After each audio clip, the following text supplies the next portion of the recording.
हरिराम नामक व्यक्ति शहर की एक छोटी सी गली में रहता था। वह एक मेडिकल स्टोर का मालिक था। सब दवाइयों की उसे अच्छी जानकारी थी। 10 साल का अनुभव होने के कारण उसे अच्छी तरह पता था कि कौन सी दवाई कहाँ रखी है। वह इस पेशे को बड़े ही शौक से, बहुत ही निष्ठा से करता था। दिन ब दिन उसकी दुकान में सदैव भीड़ लगी रहती थी। वह ग्राहकों को उनकी जरूरत की दवाइयाँ बहुत सावधानी और इत्मीनान से देता था। पर उसे भगवान पर कोई भरोसा नहीं था। वह एक नास्तिक था। भगवान के नाम से ही वह चिढ़ने लगता था। घर वाले उसे बहुत समझाते, पर वह उनकी एक न सुनता था। खाली वक्त मिलने पर वह अपने दोस्तों के संग मिलकर घर या दुकान में ताश खेलता था। एक दिन उसके दोस्त उसका हालचाल पूछने दुकान में आए और अचानक बहुत जोर से बारिश होने लगी। बारिश की वजह से दुकान में भी कोई नहीं था। बस फिर क्या, सब दोस्त मिलकर ताश खेलने लगे। तभी एक छोटा सा लड़का उसकी दुकान में दवाई लेने पर्ची लेकर आया। उसका पूरा शरीर भीगा था। हरिराम ताश खेलने में इतना मशगूल था कि बारिश में आए हुए उस लड़के पर उसकी नजर नहीं पड़ी। ठंड से ठिठुरते हुए उस लड़के ने दवाई की पर्ची आगे बढ़ाते हुए कहा, साहब जी, मुझे ये दवाइयाँ चाहिए। मेरी माँ बहुत बीमार है, उनको बचा लीजिए। बाहर और सब दुकानें बारिश की वजह से बंद है। आपकी दुकान को देखकर मुझे विश्वास हो गया कि मेरी माँ बच जाएगी। ये दवाई उनके लिए बहुत जरूरी है। इसी बीच लाइट भी चली गई और सब दोस्त जाने लगे। बारिश भी थोड़ा थम चुकी थी। उस लड़के की पुकार सुनकर ताश खेलते खेलते ही हरिराम ने दवाई की उस पर्ची को हाथ में लिया और दवाई लेने को उठा।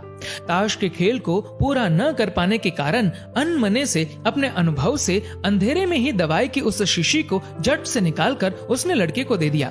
उस लड़के ने दवाई का दाम पूछा और उचित दाम देकर बाकी के पैसे अपनी जेब में रख लिए और फिर खुशी खुशी दवाई की शीशी लेकर चला गया। हरिराम आज दुकान को जल्दी बंद करने की सोच रहा था। थोड़ी देर बाद लाइट आ गई और वह ये देखकर दंग रह गया कि उसने जिसे दवाई की शीशी समझकर उस लड़के को दिया था, वह चूहे मारने वाली जहरीली दवा है, जिसे उसके किसी ग्राहक ने थोड़ी ही देर पहले लौटाया था। और ताश खेलने की धुन में उसने अन्य दवाइयों के बीच ये सोचकर रख दिया था कि ताश की बाजी के बाद फिर उसे अपनी जगह पर वापस रख देगा। अब उसका दिल जोर जोर से धड़कने लगा।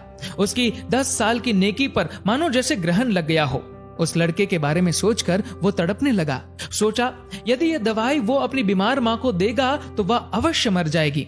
लड़का भी बहुत छोटा होने के कारण उस दवाई को तो पढ़ना भी नहीं जानता होगा। अगले ही पल वह अपनी इस भूल के लिए खुद को कोसने लगा और ताश खेलने की अपनी आदत को छोड़ने का निश्चय कर लिया। पर यह बात तो बाद के बाद देखी जाएगी।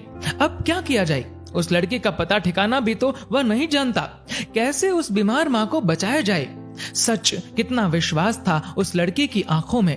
हरिराम को कुछ सूझ नहीं रहा था। घर जाने की उसकी इच्छा अब ठंडी पड़ गई। दुविधा और बेचैनी उसे घेरे हुए थी। घबराहट में वह इधर उधर देखने लगा। पहली बार उसकी दृष्टि दीवार के उस कोने में पड़ी जहां उसके पिता ने जिद करके भगवान श्री कृष्ण की तस्वीर दुकान के उद्घाटन के वक्त लगाई थी। पिता से हुई बहस में पिताजी की कही हुई एक बात उसे याद आ गई कि बेटे, जीवन में भगवान को एक बार आजमा के जरूर देखना कि वह है या नहीं। परमात्मा वहां काम आते हैं जहां और कोई काम नहीं आता। हरिराम को ये सारी बात याद आने लगी। आज उसने इस अद्भुत शक्ति को आजमाना चाहा।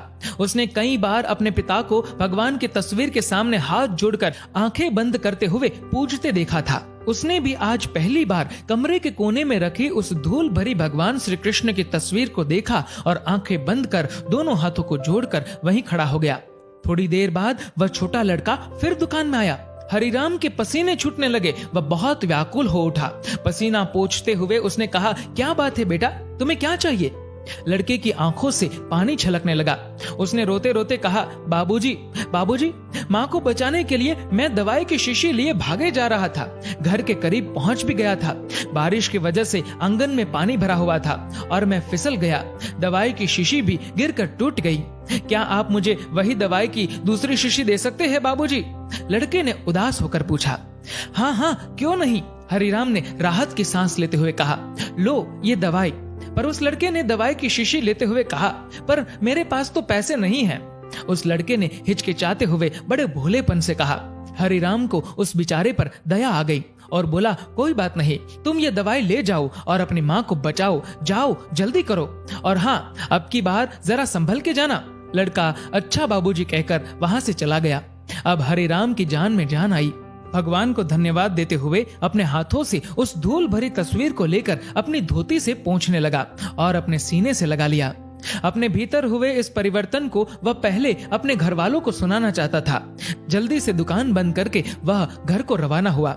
उसकी नास्तिकता की घोर अंधेरी रात भी अब बीत गई थी और अगले दिन की नई सुबह एक नए हरिराम के स्वागत में तैयार थी।